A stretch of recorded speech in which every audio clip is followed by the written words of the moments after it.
Es precisamente la diferencia entre lo que se quiere prohibir, frente a 2, y lo que se puede castigar por la eficacia inhibitorial. Que lleva a Jaime Bernat y afirmar que el estado de necesidad es siempre una causa de casos en los que justifica concurren los requisitos de Sion, ya que considera que en los casos en esta eximente el legislador decide no penar pese a que la pena tiene eficacia inhibitoria. Las críticas a este modelo han versado tanto sobre sus deficiencias sobre las consecuencias de su aplicación. Así, desde el primero de ambos puntos de vista se ha señalado que el criterio de distinción entre los elementos del delito por su eficacia inhibitoria no es convincente, pues es una característica que puede concurrir en todas las categorías del delito. Pero también se ha hecho hincapié en que considerar en todo caso el estado de necesidad como causa de justificación plantea el problema de que no sería posible la legítima defensa contra quien agrede en estado de necesidad a un tercero, ya que su actuación debería ser calificada como lícita. En estos supuestos se estaría dando amparo legal a la ley del más fuerte. Para evitar este último tipo de críticas, Bernat ha desarrollado una categorización de las causas de justificación según exista o no tras las mismas una valoración positiva de la situación. 5 y 12. Volvamos al segundo supuesto recogido en el ejemplo 17.10, en el que Eduardo R.M. y Juan Antonio J. naufragan frente a las costas de Tarifa cuando se dirigían a la cercana ciudad de Ceuta. En la situación original, Juan Antonio se abalanzaba sobre Eduardo para ahogarlo, pues la única tabla de que disponía no soportaba el peso de los dos. Imaginemos ahora que Eduardo consigue zafarse de Juan Antonio y es el quien sumerge la cabeza de su agresor hasta que finalmente este último fallece ahogado. Si consideramos que Juan Antonio actuaba amparado por una causa de justificación, su agresión a Eduardo ha de ser valorada como lícita y este no podría alegar la concurrencia de la legítima defensa. Lo que le está sucediendo a Eduardo cuenta con el visto bueno del ordenamiento jurídico. Solo si entendemos que en este tipo de supuestos el agresor actúa amparado por una causa de inexigibilidad podremos valorar su conducta como una agresión legitimante la que se puede responder bajo la cobertura de la legítima defensa. 1.3. Toma de postura, la doble naturaleza del eximente de estado de necesidad y su distinto fundamento. En lo que sigue vamos a aceptar la postura diferenciadora de quienes admiten la doble naturaleza del eximente de estado de necesidad. En caso de conflicto de intereses desiguales, el estado de necesidad aparecerá como una causa de justificación, en caso de que los intereses en juego sean iguales. O incurrirá como causa de exculpación. Dentro de este marco, el principio del debido respeto a la dignidad humana, consagrado en el Art 10 tendrá un papel central en la valoración, pero no externo a la misma. La ponderación de intereses incluirá pues este extremo. En definitiva, el estado de necesidad puede concurrir con una u otra naturaleza según las circunstancias. Cuando aparece como causa de justificación, su fundamento se encuentra en el principio del interés preponderante. En el caso de que se trate de una causa de exculpación, su fundamento se encontrará en la no exigibilidad de obediencia a la norma. En este último caso no bastará con la ponderación de intereses, que constituirá un límite a su aplicación, sino que tendrá que unirse la valoración de la exigibilidad específica de la culpabilidad como categoría del delito, como reprochabilidad. En la lección 23 nos ocuparemos con detalles de esta institución.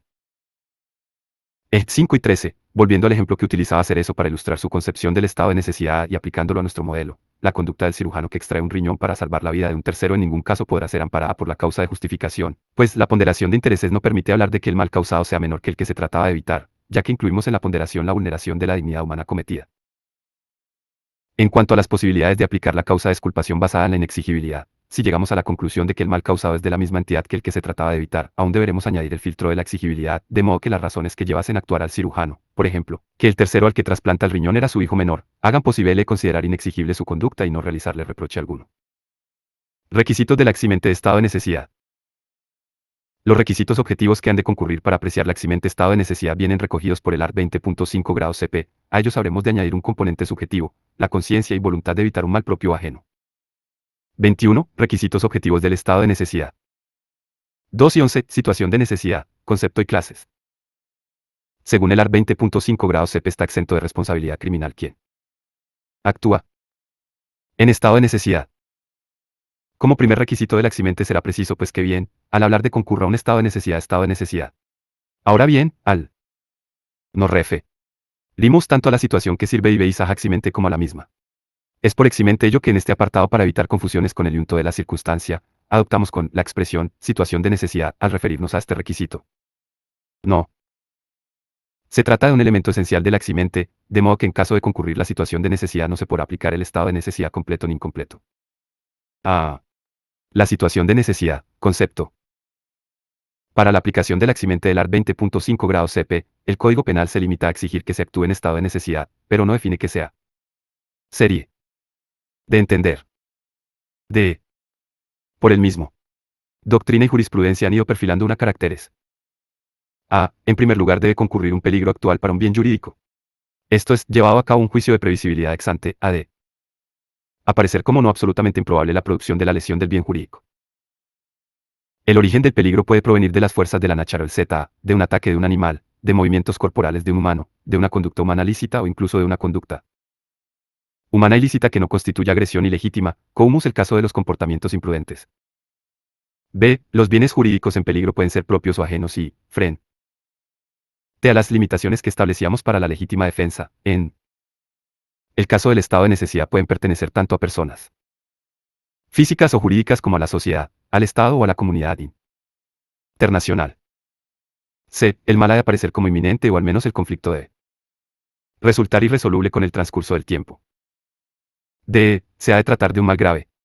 En el caso de los bienes patrimoniales dicha gravedad se podrá determinar teniendo en cuenta las concretas circunstancias del afectado, sin que sea preciso que el bien jurídico en peligro tenga un gran valor económico en términos absolutos. E. Para evitar el mal ha de ser preciso lesionar otro bien jurídico o infringir un deber. Esta es la esencia de la situación de necesidad. El mal no deja de ser evitable por un procedimiento menos perjudicial, explícito o lícito, como por ejemplo la huida. El Tribunal Supremo habla en este sentido del carácter absoluto del estado de necesidad. Atendiendo a los anteriores requisitos es posible definir la situación de necesidad como una situación de peligro actual para un bien jurídico, propio o cieno, en la que aparece como inminente la producción de un mal grave, inevitable sin producir la lesión o con una lesión menos grave de los bienes jurídicos de otra persona o sin infringir un deber. Los requisitos de la situación de necesidad han de concurrir de modo objetivo, si bien para la determinación de algunos de ellos será preciso llevar a cabo un juicio de previsibilidad ex ante. Si el defensor estima erróneamente que sea una situación de necesidad siendo que no es así, estaremos ante un caso de estado de necesidad putativo. El tratamiento del mismo dependerá de la naturaleza con la que concurra en dicha ocasión el estado de necesidad, pero supondrá en todo caso la exclusión de la aplicación de esta eximente. Se plantea cuál es la relación entre los casos de situación de necesidad y de colisión de deberes. La colisión de deberes se refiere a supuestos en los que el sujeto causa un mal como consecuencia de que tenía el deber de evitar el mal ajeno que amenazaba a otra persona física o jurídica, a la sociedad o al Estado. Es decir, mientras que en el estado de necesidad se contrapone el deber en no llevar a cabo un comportamiento típico que lesionará o pondrá en per un bien jurídico con el permiso de salvaguardar otro bien jurídico, en la colisión de deberes se contrapone el deber de no llevar a cabo el comportamiento típico que lesionará o pondrá en peligro el bien jurídico con el deber de salvaguardar otro bien jurídico. El problema es el de cuál es el tratamiento legal correcto de los supes de colisión de deberes, ya que en principio los podríamos incardinar en el artículo 20.59 CP, que ahora nos ocupa, pero también entre los supuestos de la eximente de cumplimiento de un deber del artículo 20.7 CP. Pues bien, lo correcto será aplicar esta última ya que todos los de cumplimiento de un deber suponen en definitiva el cumplimiento de un deber de rango superior y podemos considerar slow supuesto ley especial frente al estado de necesidad. Además, de considerarse aplicable este último se vaciaría de contenido la eximente de cumplimiento de un deber.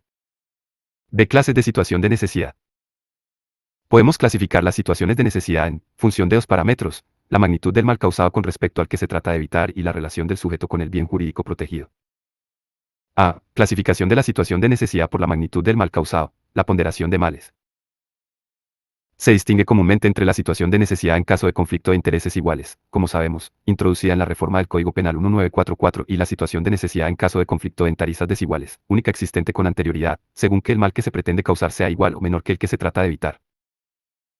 El mal amenazante no tiene por qué tener una salvaguarda específicamente jurídico-penal, sino que puede suponer la vulneración de cualquier sector del ordenamiento. Ahora bien, no se puede considerar como mal la lesión de un interés no protegido por el derecho, que solo merezca una desvaloración social. 17.14. No es mal el daño proveniente de quien está amparado por una causa de justificación, por lo que en ningún caso podremos afirmar que sea la situación de necesidad. Se discute si constituye un mal no tener drogas con que aplacar un síndrome de abstinencia.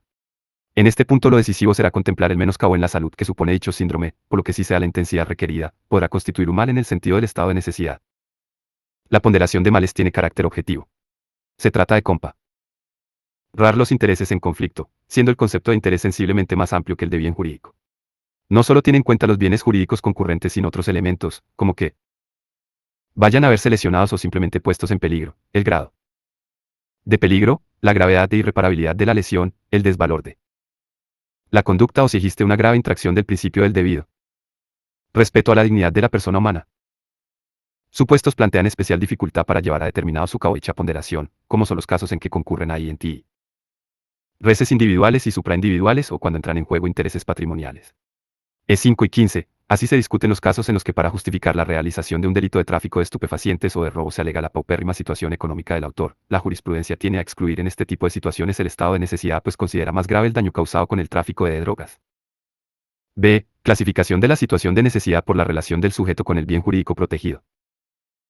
C. En la relación entre el sujeto actuante y el bien jurídico en situación de necesidad se distingue entre el estado de necesidad propio, el auxilio necesario y la comunidad de peligro. Estado de necesidad propio, coinciden necesitado y sujeto actuante. 17.16. Los dos supuestos recogidos en el ejemplo 5 y 10 son de estado de necesidad propio. 2. Auxilio necesario. Se actúa para evitar un mal ajeno. 5 y 17. El caso del médico que extirpa un riñón para trasplantarlo a un tercero recogido en los ejemplos 5 y 11 y 13. Es un caso de auxilio necesario, siempre que se den sus requisitos. M. Comunidad de peligro. El peligro es tanto para el que actúa como para un tercero. 5 y 18. Gonzalo LL, capitán del barco carguero PM, que se encuentra en medio de una gran tormenta en el NIAR de Alborán, ordena lanzar por la borda parte de la valiosa carga que transporta para salvar la vida de los tripulantes. 212. Mal causado menor o igual que el que se pretendía evitar. La ponderación de mal es el segundo de los requisitos quisitos que distingue el Código Penal para apreciar exirnente estado de necesidad amenaza. Necesidad hace referencia a la magnitud del mal que, según el art. 20.5 primero CP es requisito de la misma. Art. 20. Quinto, primero. Que el mal causado no sea mayor que el que trate de evitar. C. La aplicación del estado de necesidad supone por tanto que el mal causeído sea igual o menor que el que se trataba de evitar. Tras ello C. La ponderación de todos los intereses en juego en los términos que acabamos de analizar al distinguir las distintas clases de situación de necesidad según la magnitud del mal causado, lugar al que ahora nos remitimos. En el caso de que llevada a cabo la ponderación de males, estemos ante un conflicto de intereses desiguales, la eximente actuará como causa de ellos. Tipificación, siendo lícita la conducta si se da el resto de requisitos, en caso de se trate de un conflicto de intereses iguales el estado de necesidad podrá actuar como causa de exculpación basada en la inexigibilidad de otra conducta. Estamos por tanto ante un punto de la mayor trascendencia en la interpretación del estado de necesidad. Se trata de un elemento no esencial del estado de necesidad. Ello significa que en caso de que no concurra se abrirá la posibilidad de aplicar un atenuante del art. 21, 1 CP. 2.1.3. Falta de provocación intencionada de la situación de necesidad. Según el art. 20.5 grados. Segundo CP es requisito de la eximente de estado de necesidad. Art. 20. 5. Segundo. Que la situación de necesidad no haya sido provocada intencionadamente por el sujeto. Esto es, no se podrá aplicar el estado de necesidad cuando el sujeto que actúa ha provocado intencionadamente una situación de conflicto insalvable entre dos intereses. De nuevo estamos ante un requisito no esencial de la eximente por ello que en caso de que no concurra se podrá acudir a la aplicación de las reglas del art. 21.1 CP sobre la concurrencia de eximentes incompletas. La provocación no se refiere por tanto al peligro, sino a la situación de necesidad. Esto es, no excluye la concurrencia de la eximente que el sujeto haya puesto intencionadamente en peligro el bien jurídico, sino que es preciso que fuera con la intención de provocar la situación de necesidad. Por otra parte, al exigirse la intencionalidad no bastará cualquier provocación de la situación de necesidad, sino que habrá de ser voluntaria, lo que excluye los casos de provocación imprudente que podrán quedar al amparo. La legítima estado de necesidad de la eximente, pero no así aquellos en los que el sujeto previó la posibilidad de que se produjera la situación y actuó contando con dicha posibilidad. Por otra parte, dicha voluntariedad se refiere al sujeto que actúa, no al portador del bien jurídico en caso de auxilio necesario. El fundamento de este requisito en el caso de la causa de justificación se encuentra en la ponderación de intereses, que se inclina a favor de los intereses lesionados o puestos en peligro y en el caso de la causa de exclusión de la culpabilidad porque al sujeto que provocó la situación de necesidad le es exigible actuar conforme a derecho. 214. Inexistencia de obligación de sacrificio. Como cuarto elemento del estado de necesidad, en el artículo 20.50. Tercero CP aparece otro requisito negativo, art. 8 y 59. Tercero. Que el necesitado no tenga, por su oficio o cargo, obligación de sacrificarse, hace referencia al necesitado, no a quien actúa, por lo que impedirá actuar en auxilio necesario de quien está obligado a sacrificarse. Se refiere a casos como los de profesionales como bomberos, médicos, socorristas, marineros. Se trata de un requisito no esencial. Si no concurre entrará en juego la posibilidad de aplicar una eximente incompleta a través del artículo 21.12 CP. No se ha de aplicar con carácter absoluto, el Tribunal Supremo lo excluye en casos de sacrificio inútil y tampoco se deberá exigir este requisito cuando haya una gran desproporción entre los intereses en juego. 5 y 19. Juan Carlos RL, miembro del Cuerpo de Bomberos de la Diputación de Zaragoza, queda atrapado por un incendio, para liberar el paso al exterior utiliza una estatua de mármol de gran valor que sufre importantes desperfectos. El fundamento de este requisito en el caso de la causa de justificación se encuentra en la ponderación de intereses y en el de la causa de inculpabilidad en la exigibilidad de la obediencia al derecho.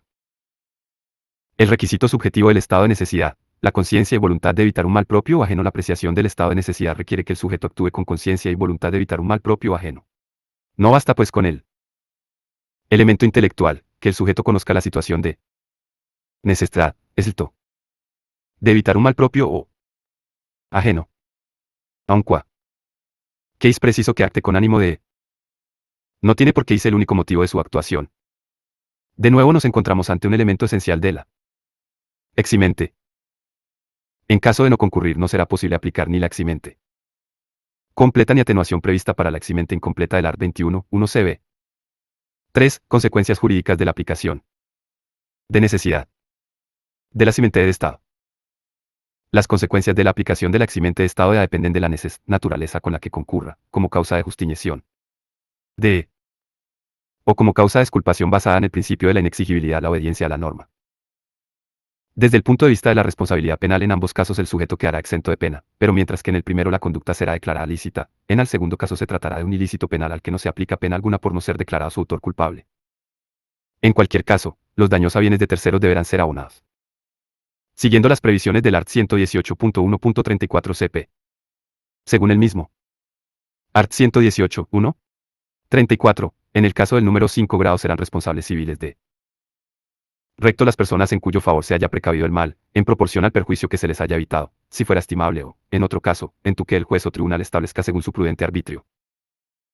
Cuando las cuotas de que deba responder el interesado no sean equitablemente asignables por el juez o tribunal, ni siquiera por aproximación, 0 pseudo la responsabilidad se extienda a las administraciones públicas o a la mayor parte de una población y, en todo caso, siempre que el daño se haya causado con asentimiento de la autoridad o de sus agentes, se acordará, en su caso, la indemnización en la forma que establezcan las leyes y reglamentos especiales, mayor que.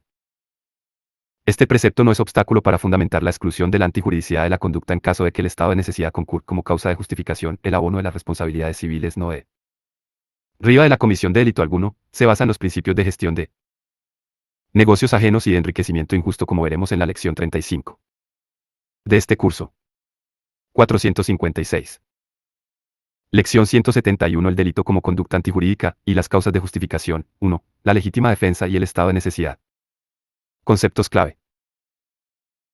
Mente, causa de justificación, legítima defensa, fundamento supraindividual, fundamento individual, agresión ilegítima, necesidad de la defensa, racionalidad del medio empleado, falta de provocación suficiente, voluntad de defensa, estado de necesidad, causa de inexigibilidad, ponderación de unidad de la persona humana, falta de provocación intencionada de la situación de necesidad, obligación de sacrificio, voluntad de evitar un mal propio o ajeno, responsabilidad civil.